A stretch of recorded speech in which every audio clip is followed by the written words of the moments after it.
welcome. What are we going to talk about today? Well, today we're going to talk about digital skills bootcamps, these Skills for Life bootcamps in IT and cyber that as an organization we've been delivering for many years now. I've got some amazing participants that we're going to talk to on the call today. We've got Gav, who's just completed a boot camp with us, which is amazing. We've got Simon as well, who's just completed a boot camp. So we're going to raise and pose some questions to those around how they found it, the skills that they've learned, kind of why they did it, and how it's benefited them going forward. We've also got Leandra on the call as well. Welcome, Leandra.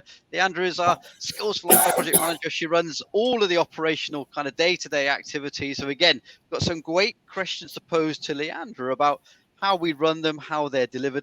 And the purpose of this is to really create that awareness of what they are, how they work, and why, if you've got the ability and you've got the time and you've got that requirement or looking to move into IT and cybersecurity, hey, come along, join us on our kind of journey. Let us put you into the roadmap and the career for you, and let's help us kind of push you forward in whichever region you want to go into. So, Gav, I'm going to come to you first, if that's okay, buddy. And yeah, of course. What I want to talk to you about is why a boot camp? Kind of what encouraged you to kind of do this? What was, what were you trying to achieve from it? I think the first thing was when I first decided to do a boot camp, I'll run my exit out of the military or planning my exit out of the military.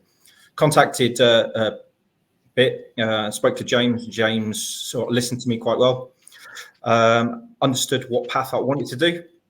Most of my background sits with sort of like in the information insurance and GRC role. So he listened to that. And then I had all the skills and sets that the military had given me, but I didn't have the civilian qualifications. So he went about setting up the things like Network Plus, Security Plus, etc. with a CompTIA. And then he said, once you've got those, there is a boot camp that we can apply for you to do. The best thing about it, apart from all the knowledge gained, clearly it didn't cost me a single penny because it's government funded, etc. So the biggest thing for me that I found is people always back them up pennies.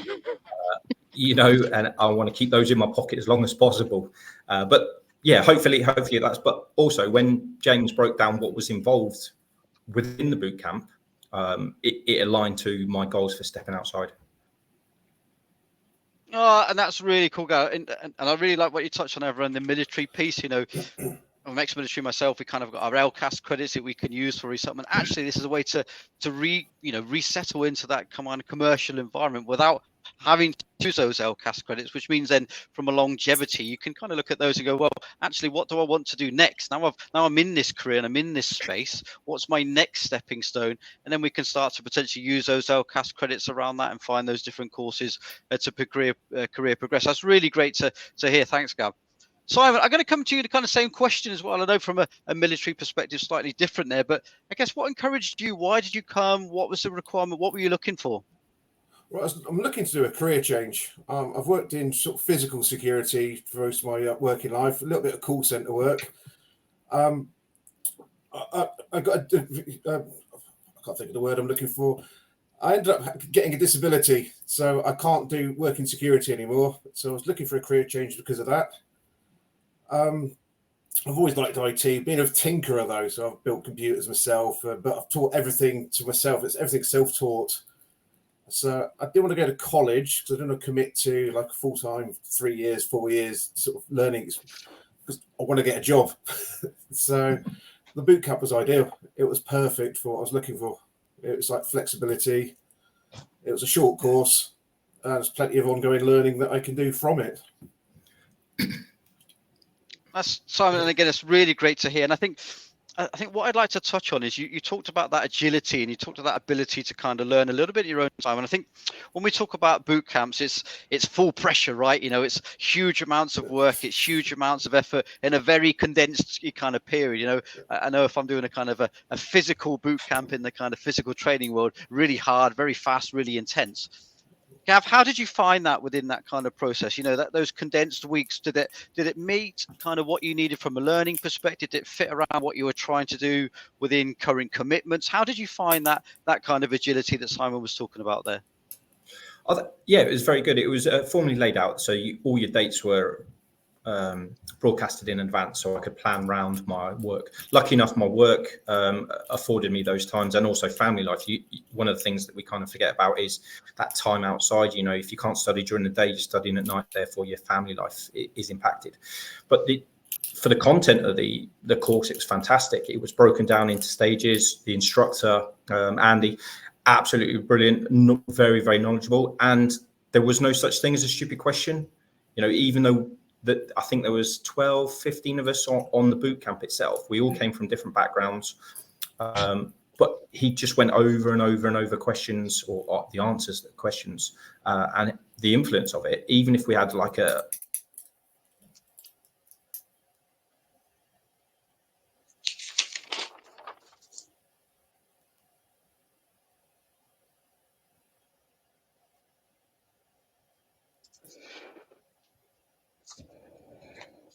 I think we might have lost Gav. I think he's that excited that he's obviously dropped off the call. So Simon, I'll come over to you real quickly, and hopefully Gav kind of jumps back on in a minute. Simon, you talked about that kind of additional support, and I think that's something that, as an organization, we looked at the Skills for Life bootcamps, and we said that we need to be more than just technical. Okay, you know, we can do technical training, but it's that wraparound service. It's all of that kind of additional elements to support you in what you're trying to do, career progression, kind of those job interviews. How did you find that additional support within the organization on the bootcamp program? Oh, it was invaluable. The likes of Roz down at the Cornwall Marine Network was really helpful. And Bits James Pickard, I'm constantly speaking to him, arranging appointments with him. I had a lot of nerves, sort of like a bit older for me doing a career transition to something else. And I was constantly picking James's brains. What can I do? Where can I go from here? And it was brilliant. I can't fault the support at all. It wasn't just the IT. This is how you do this. It was the sort of whole holistic approach. And no, I think that's and it's something that certainly we're trying to do. We're trying to do more than just that technical piece. We're trying to create that wraparound service. And Lee, I just want to come to you real quick, because within the bootcamp process, you know, we apply, we interview. Now we can look at those individuals moving on to the courses. What are the kind of challenges that the students tend to face? Is it because it's a boot camp, they think it's, you know, massive amounts of work in a short period of time, or do they look at it from a level of commitment and go, well, I just can't commit to that, it's just too much? What are the kind of common student problems that you kind of face during that kind of incubation process when we're bringing them onto program?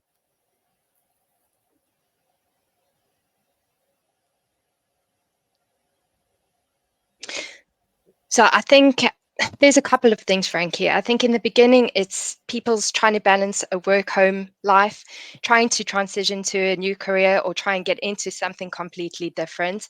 There's a lot to do with fear, facing the unknown. Have they got the right skills? How can they come into this industry? And I think from our point of view, yes, we did focus in on the boot camps being really holistic. We're going to give them their technical skills, but I think you've touched nicely on, we wanted to give them a solid foundation. All right. We really deal with low numbers, so we're keeping it really personal. We tweak the boot camps as we go along to meet our students' needs.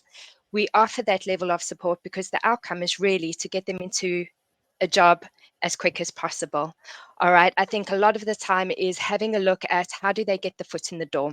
It's a new industry. We've got a lot of networking that we do. We've got guest speakers that come on from local companies and stuff that speak to them about the specific roles or their kind of career path as such, because sometimes they know that what they want, the passion, but they don't know where to go from there.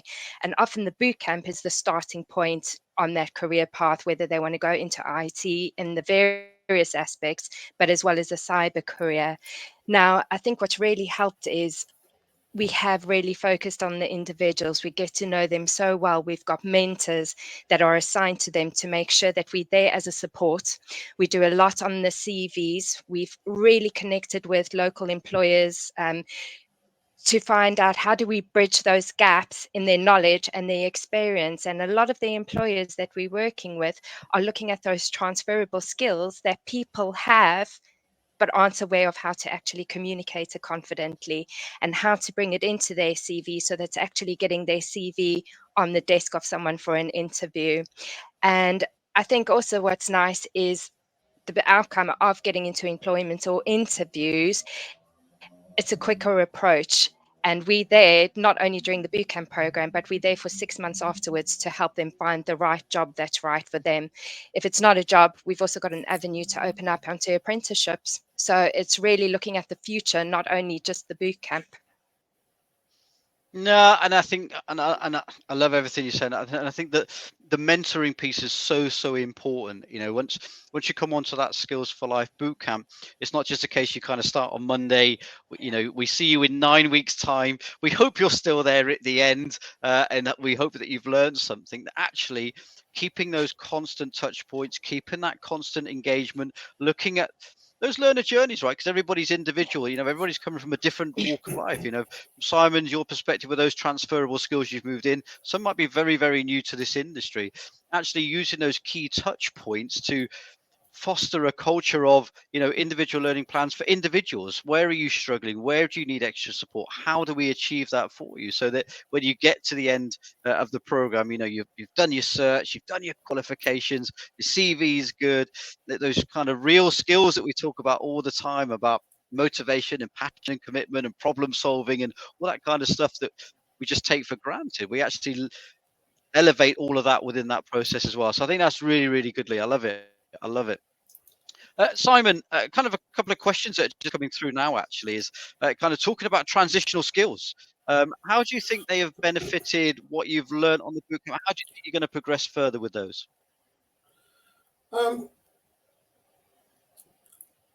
So if you asked me that sort of like 6 months ago, I'd say I didn't have any transferable skills because I was completely clueless. So I'd say now I've got a lot of customer service. So if I got into a sort of a help desk type role, I'd be good with the customers, empathy, communication. I've also quite resilient. So obviously, if we get any angry customers, not a problem. I can deal with it. I can stay calm. I've got a lot of emotional intelligence when it comes to people. I can understand when they're upset. I can sort of help calm things down. Empathy. I'm trying to think what else. Problem sorting. That's another big one. There was always, especially working in security, there's always problems with something, and it's basically trying to sort of resolve that problem. And I think that could be sort of easily moved into the IT field. No, 100%. And Simon, just talk about the certs that you did. What certs did you do on the course? I did the CompTIA A+ and the ITIL 4 Foundation. I've passed the ITIL 4 Foundation. I'm waiting to do the A+ still. Amazing. Congratulations. Super glad to hear Thank that. you. A really tough exam to do, so well done. And I think, Lee, just coming back to you, you mentioned something very briefly then, and we kind of, I guess, overpassed it quite significantly. When we talk about the Skills for Life bootcamps, you know, we put you on your pathway, you put you on the career journey, but actually they're the stepping stone, the foundations for many of the different pathways. So one of the questions we talk about here is apprenticeships. And how we then embed those boot camps within these apprenticeship standards. How does it move forward? Can we go from a boot camp into an apprentice, or we just do one or the other? How does that kind of facilitate within that program? All right. So, I mean, at the moment, for example, our IT bootcamp program, they would have gone through the CompTIA A+ and the ITIL 4. From that, our students that want to get into apprenticeship, they could move. But if they wanted to go into cyber, if we get them at a level 4, for example, cyber apprenticeship, and also with the apprenticeships, if they've done some of the courses, it reduces the time that they're on the apprenticeship too. So the companies that we work with, they're also getting that practical hands-on experience there, and at the same time enhancing their additional qualifications that they will get on an apprenticeship too. Oh, wow, that's pretty cool. So actually we're supporting organizations by kind of almost fast tracking candidates into a business putting them onto an apprenticeship scheme, and then kind of developing them before they've even arrived into that organization's kind of work structure. That's pretty cool. I like that. It's really good. Simon, I jump back to you.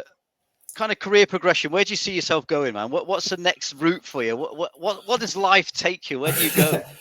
I'd say hopefully next to be a job or an apprenticeship. Part of me likes the idea of apprenticeship because I can continue learning sort of whilst earning.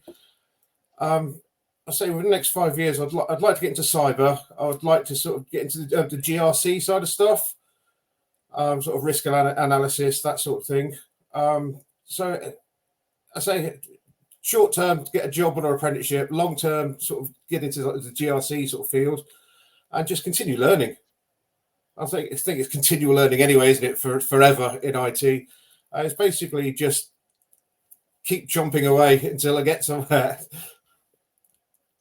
Yeah, and I think you've hit the nail right on the head there, Simon. I think that kind of once you step your foot into this pathway within this kind of digital world that we live in now, that constant career progression, that constant involvement in wanting to learn, wanting to understand, the latest technologies, that's never going to go away. And I think certainly for anyone listening to this right now, if you want to move or looking to move into this industry, it's a journey, right? There's no kind of start, there is no middle, and there is no end. You make your own career path, you make your own road to go down, and whatever you continue to study, you kind of career progress within all those different remits of the technology world. So I think you've hit the nail specifically massively on the head there. Yeah, definitely.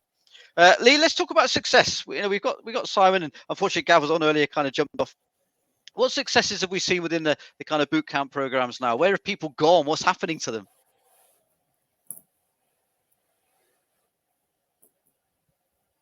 Right, so we've formed really great partnerships with local companies. So at the moment, we've had some go on to apprenticeships in law firms, looking after the data analytics, looking after compliance. We've had others going to the NHS, those front office desks and data analytics there. Very good success with forces leavers coming out. We work with a very reputable cyber company that do our interviews for us. And from there, based on the skills that they would have got in the bootcamp program and their commitment, they know that they're worthy to when the jobs are available, they are normally at the top of the queue to get into those positions. So we've got a really good success rate with our students getting into employment that they are looking for quite quickly. And I think that speaks volumes of everything that you're doing right within the program.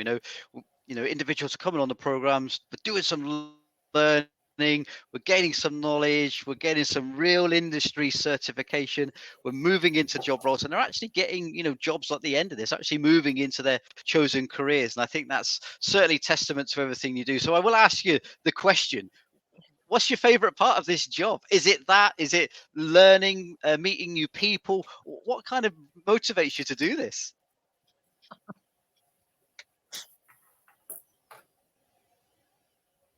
I think it's a little bit of everything. I've been involved in training development, helping people since I was 18. So I have a passion for taking people where they think they are in the beginning, at the start of their journey, watching the confidence develop through support. I really believe it is that support and that encouragement that gets them there. And actually what I love seeing is the result there where they've actually exceeded their own expectations.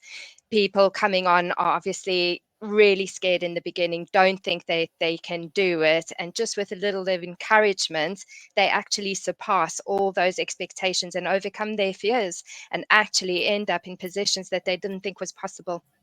And that's what I love.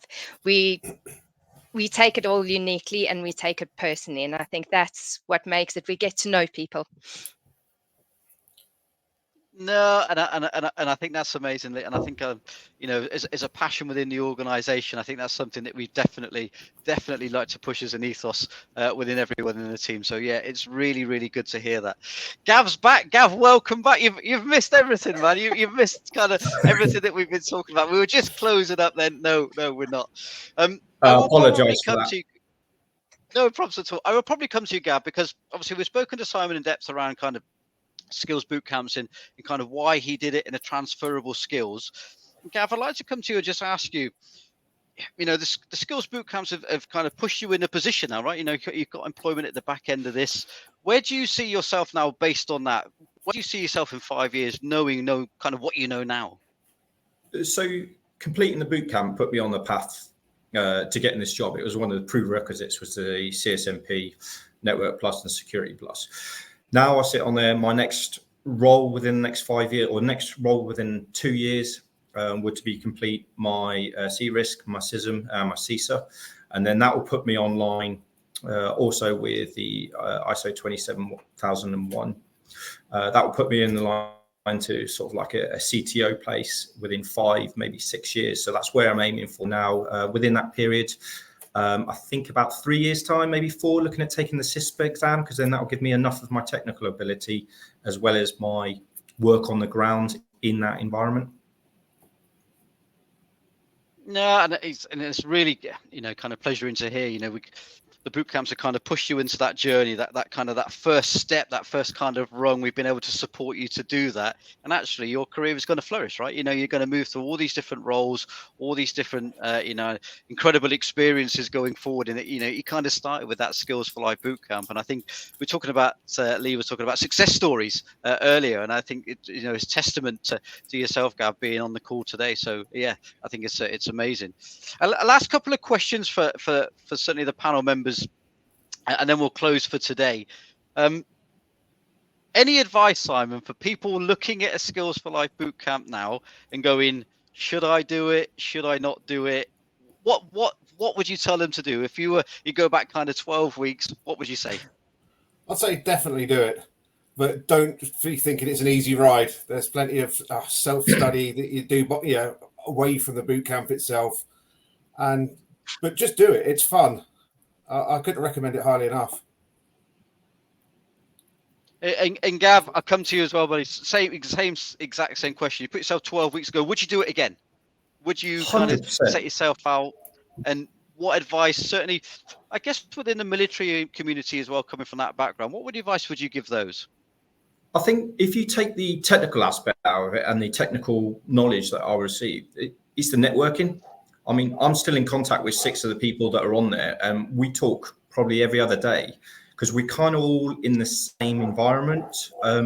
So we bounce ideas off each other without going into other companies' details, but it's that networking.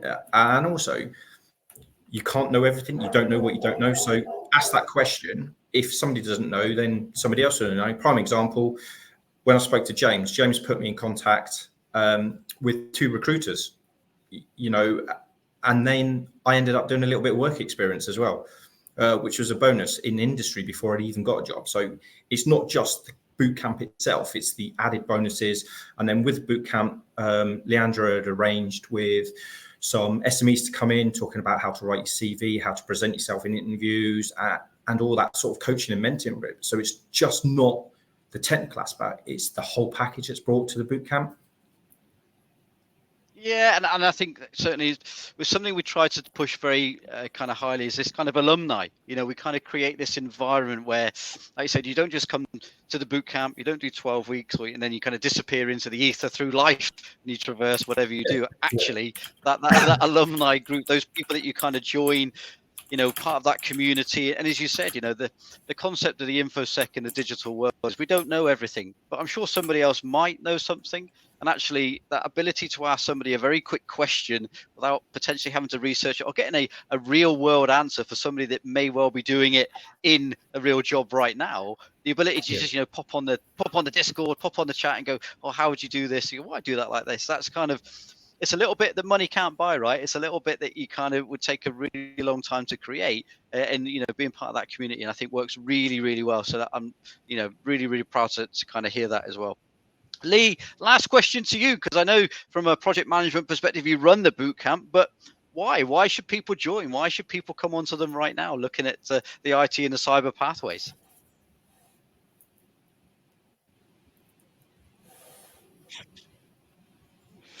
I think, and what everybody said to me when I do interviews, IT is the way forward, especially with AI becoming more popular. Cyber is essential nowadays. It's a quick way to get to where you want to go with the industry certifications. We've got the networks out there. We work with local companies. We've got recruitment agents that only specialize in IT and cyber roles, but also employers are using it to upskill their staff. So we've had a lot of IT managers come on looking at the government side of things, people doing this in their own business, so that they can get more aware, have that qualification behind them and upskill so that they've got something to fall back on essentially too. And from there, get more responsibilities in their roles that they're currently doing. So it's a progression. Lee, and I think that kind of sums it up in that same word there. It's progression, right? It's not just a start. It's not just a finish. It's that kind of full holistic. We call it holistic, right? It's a great word we kind of use in the industry, but it's that progression route that we start. There is no end. We kind of move in any kind of career path we want. So I think progression really sums up for me what kind of skills boot camps are. Team, it's been an absolute pleasure talking to you today. Simon, thank you very much for joining us. Gav, as always, a pleasure to have you on call. And our very own Leandra, thanks very much. Just to kind of round off, so IT digital skills bootcamps, we are still providing them. They are still available. We've heard some amazing conversations today about why you should do them. So please, please, please, check out the Skills for Life webpage. Look at www.thinkbittraining.co.uk. Have a look at the Skills for Life bootcamps that are on offer. And by all means, please, please, please contact a member of the team. Give us a shout for any more information, or for anyone looking to sign up. It'd be great to have you on program. And then, in 12, 14 weeks time, you can be on call and we can be talking about your progression and how you've moved forward in all your digital careers. Team, it's been an absolute pleasure. Stay safe. Thanks very much. Take care. Thanks.